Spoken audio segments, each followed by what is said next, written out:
అందరికీ తెలిసిన విషయమే. ఇసుక అయితే మన హయాంలో ఇసుక రేటు ఉన్న రేటు కన్నా ఇప్పుడు ఇంకా ఇసుక ఎక్కువ రేటు అమ్ముతున్నారు. కనీసం అప్పుడన్నా గవర్నమెంట్ కన్నా ఆదాయం వస్తాను నేను. ఇప్పుడు గవర్నమెంట్కి ఆదాయం రాకపోగా ఉచిత ఇసుక అంటున్నారు. గవర్నమెంట్కి ఆదాయం రాకపోగా మనం అమ్మిన రేటు కన్నా ఇంకా ఎక్కువ రేటుకి ఈరోజు ఇసుక ఈరోజు అమ్ముతా ఉన్న పరిస్థితులు. స్టాక్ పాయింట్లలో ఇసుకే కనపడకుండా పోతా ఉంది. మద్యం పరిస్థితి అంటే మనమేమో మద్యం తక్కువ తాగాలి, ప్రజలు బాగుపడాలి, వాల్యూమ్స్ తగ్గాలి అని మనం తాపత్రయపడితే వీళ్ళేమో గవర్నమెంట్కి వచ్చే ఆదాయం రాకపోయినా నష్టం లేదని తగ్గించి లిక్కర్ వాల్యూమ్స్ పెరగడం వల్ల వచ్చే లాభం ఏంది? చంద్రబాబు నాయుడుకు వాల్యూమ్స్ పెరగడం వల్ల డిస్టిలరీస్ డబ్బులు బాగిస్తారు. ఇది జరిగేది. ప్రతిదీ స్కామే. ప్రతి నియోజకవర్గంలో ఈరోజు క్లబ్బులు ఎక్కడ పడితే అక్కడ క్లబ్బులు కనపడతా ఉన్నాయి. మట్కా, జూదం క్లబ్బులు అన్నీ జరుగుతూ ఉన్నాయి. పోలీస్ స్టేషన్కి పోయి ఎవరైనా కేసు పెడితే రివర్స్ దొంగ కేసులు మన మీద పెడతా ఉన్నారు. ప్రతి వ్యవస్థ కూడా ఇదే మాదిరిగా దిగజారిపోయిన పరిస్థితి కేవలం ఈ 4 నెలల కాలంలోనే కనిపిస్తూ ఉన్నాం. ప్రజల తరపున మనం ఉద్యమించాలా, ప్రజల కష్టాల్లో మనం భాగస్వాములు కావాలా. కాబట్టి మీ అందరికీ నేను ఒకటే చెప్తాను, ధైర్యంగా ఉండండి. అందరం కలిసికట్టుగా పోరాడదాం, అందరం కలిసికట్టుగా ఉద్యమిస్తాం. మనం మన 5 సంవత్సరాలలో ఎక్కడా కూడా తప్పు చేయాల. ప్రజలకు చెప్పిన ప్రతి మాట నెరవేర్చడం. మేనిఫెస్టో అన్నది మామూలుగా రాజకీయ నాయకులు ఒక మేనిఫెస్టో ఇస్తారు, ఎన్నికలు అయిపోయిన తర్వాత దాన్ని చెత్తబుట్టలో వేసే పరిస్థితి నుంచి మేనిఫెస్టో అన్నది ఒక డెఫినిషన్ ఇచ్చి, మేనిఫెస్టో అన్నది నిజంగా ఒక బైబిల్ అని, ఒక ఖురాన్ అని, ఒక భగవద్గీత అని ఒక డెఫినిషన్ దానికి ఇచ్చి మొట్టమొదటి రోజు నుంచి కూడా కారణాలు చెప్పకుండా, కారణాలు వెతుక్కోకుండా, కారణాలు చెప్పాల్సి వస్తే కనుక మన ప్రభుత్వంలో మనకున్న కష్టాలు బహుశా ఎప్పుడు చూసిండం. ఎప్పుడు చూడని కోవిడ్ లాంటి సమస్యలు కూడా ఎదుర్కొన్నాం. అది కూడా 2 ఏళ్ళు, అది కూడా 2 సంవత్సరాలు కోవిడ్ లాంటి సమస్యలు ఎదుర్కొన్నాం. కానీ ఎప్పుడు కూడా ఒకటే చెప్పా, మనల్ని ప్రజలు ఓటేశారు. మనం ఎన్నికలప్పుడు మేనిఫెస్టో రిలీజ్ చేసినాం.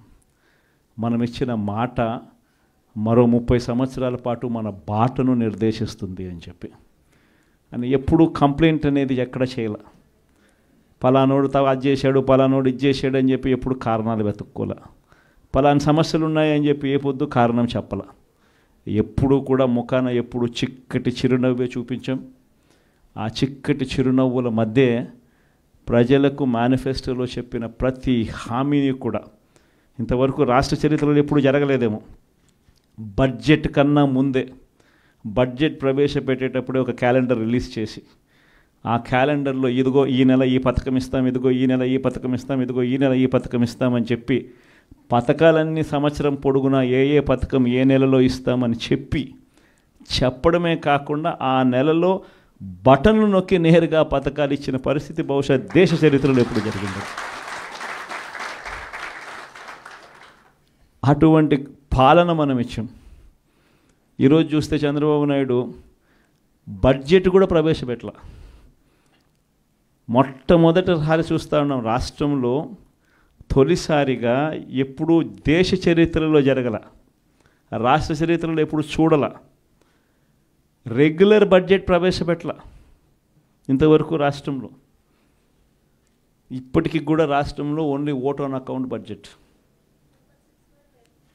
ఇప్పటికి కూడా రాష్ట్రంలో ఓట్ ఆన్ అకౌంట్ బడ్జెట్. ఎందుకనంటే ఆ బడ్జెట్ ప్రవేశపెట్టినప్పుడు ఆ పొద్దుల్లో దీనికి ఈ స్కీమ్కి ఎంత, ఈ స్కీమ్కి ఇంత, ఈ స్కీమ్కి ఇంత, ఈ స్కీమ్కి ఇంత అని చెప్పాలా. చంద్రబాబు నాయుడు అనే వ్యక్తి గన ఈ స్కీమ్కి ఇంత, ఈ స్కీమ్కి ఇంత, ఈ స్కీమ్కి ఇంత అని కానీ చెప్పకపోతే ప్రజలు చంద్రబాబు నాయుడును కొడతారేమో, తిడతారేమో అని భయపడి ఏకంగా బడ్జెటే చంద్రబాబు నాయుడు పెట్టని పరిస్థితి ఈరోజు రాష్ట్రంలో చూస్తూ ఉన్నాం. మనమేమో మన ప్రభుత్వంలో ఏకంగా ముందే క్యాలెండర్ ఇచ్చి ఈ నెల ఈ పథకం, ఈ నెల ఈ పథకం, ఈ నెల ఈ పథకం అని చెప్పి మరీ ఇంప్లిమెంట్ చేసిన పరిస్థితి మందైతే. జగన్ ఏమో పలావ్ పెట్టినాడు, చంద్రబాబు నాయుడు ఏమో బిర్యానీ పెడతానన్నాడు. చివరికి వచ్చేసరికి పలావు పోయింది, బిర్యానీ పోయింది. అనే చర్చ అన్నది ప్రతి ఇంట్లో కూడా ఇప్పటికే మొదలైంది. ఆ చర్చ అన్నది ఇప్పటికే ప్రతి ఇంట్లో మొదలైంది కాబట్టి ప్రతి ఒక్కరూ కూడా ప్రతి ఇంట్లో కూడా సూపర్ 6 ఏమైనాయి, సూపర్ 7 ఏమైనాయి అని చెప్పి ప్రతి ఒక్కరూ ప్రశ్నిస్తూ ఉన్నారు. ఒకవైపున ఇచ్చిన వాగ్దానాలు ఏవి కూడా అమలు కాకపోగా మరోవైపున పూర్తిగా చదువులైతే పూర్తిగా దెబ్బతిన్న పరిస్థితులు కనిపిస్తూ ఉన్నాయి. విద్యా దీవెన పోయింది, వసతి దీవెన పోయింది, పిల్లలకు ఫీజు రీయింబర్స్మెంట్ కూడా అందని పరిస్థితిలోకి పోతుంది. ఇంగ్లీష్ మీడియం చదువులు అటకెక్కాయి. టోఫుల్ అన్నది గాలికి ఎగిరిపోయింది. గోరుముద్ద అన్నది రోజుకొక మెనూతో పెట్టే పరిస్థితి నుంచి ఈరోజు అలాంటి గోరుముద్ద అనే కార్యక్రమం కూడా నీరుగార్చే పరిస్థితి లేకపోయింది.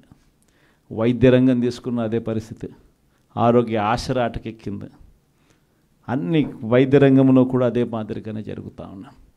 వ్యవసాయం నేను చెప్పాల్సిన పనుల పెట్టుబడి సహాయం దేవుడు ఎరుగు, ఉచిత ఇన్సూరెన్స్ ఎగిరిపోయింది, పెట్టుబడి సహాయం పోయింది, ఈ క్రాప్ కూడా సరిగ్గా చేయలేని పరిస్థితులు కనిపిస్తూ ఉన్నాయి. ఆర్బీకేలు అప్పుడే అటకెక్కేసి ప్రతి రంగంలోనూ కూడా మన హయాంలో డోర్ డెలివరీ జరిగే పథకాలు ఈరోజు డోర్ డెలివరీ అన్నది గాలికి ఎగిరిపోయింది. ఈరోజు తెలుగుదేశం పార్టీ కార్యకర్తలు ఇళ్లకు ఈరోజు అధికారులు పోయి అక్కడి నుంచి పంపిణీ చేస్తూ ఉండరు. ప్రజలు అక్కడికి పోవాలి, 2 నెలలు అక్కడికి పోకపోతే కన్నా కట్. ఇప్పటికే 1,50,000 పెన్షన్ ఇప్పటికే కటింగ్ అయిపోయినాయి. ప్రతి అడుగులోనూ కూడా ఇదే జరుగుతూ ఉంది. కరప్షన్ గురించి నేను చెప్పాల్సిన పనుల మీ అందరికీ తెలిసిన విషయమే. ఇసుక అయితే మన హయాంలో ఇసుక రేటు ఉన్న రేటు కన్నా ఇప్పుడు ఇంకా ఇసుక ఎక్కువ రేటు అమ్ముతున్నారు. కనీసం అప్పుడన్నా గవర్నమెంట్ కన్నా ఆదాయం వస్తాను నేను. ఇప్పుడు గవర్నమెంట్కి ఆదాయం రాకపోగా ఉచిత ఇసుక అంటున్నారు. గవర్నమెంట్కి ఆదాయం రాకపోగా మనం అమ్మిన రేటు కన్నా ఇంకా ఎక్కువ రేటుకి ఈరోజు ఇసుక ఈరోజు అమ్ముతా ఉన్న పరిస్థితులు. స్టాక్ పాయింట్లలో ఇసుకే కనపడకుండా పోతా ఉంది.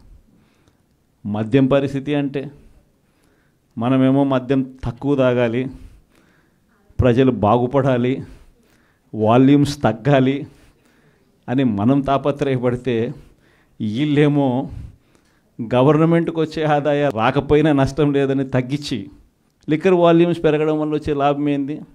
చంద్రబాబు నాయుడుకు వాల్యూమ్స్ పెరగడం వల్ల డిస్టిలరీస్ డబ్బులు బాగిస్తారు. ఇది జరిగేది. ప్రతిదీ స్కామే. ప్రతి నియోజకవర్గంలో ఈరోజు క్లబ్బులు ఎక్కడ పడితే అక్కడ క్లబ్బులు కనపడతా ఉన్నాయి. మట్కా, జూదం క్లబ్బులు అన్నీ జరుగుతూ ఉన్నాయి. పోలీస్ స్టేషన్కి పోయి ఎవరైనా కేసు పెడితే రివర్స్ దొంగ కేసులు మన మీద పెడతా ఉన్నారు. ప్రతి వ్యవస్థ కూడా ఇదే మాదిరిగా దిగజారిపోయిన పరిస్థితి కేవలం ఈ 4 నెలల కాలంలోనే కనిపిస్తూ ఉన్నాం. ప్రజల తరపున మనం ఉద్యమించాలా, ప్రజల కష్టాల్లో మనం భాగస్వాములం కావాలా. కాబట్టి మీ అందరికీ నేను ఒకటే చెప్తాను, ధైర్యంగా ఉండండి. అందరం కలిసికట్టుగా పోరాడదాం, అందరం కలిసికట్టుగా ఉద్యమిస్తాం. మనం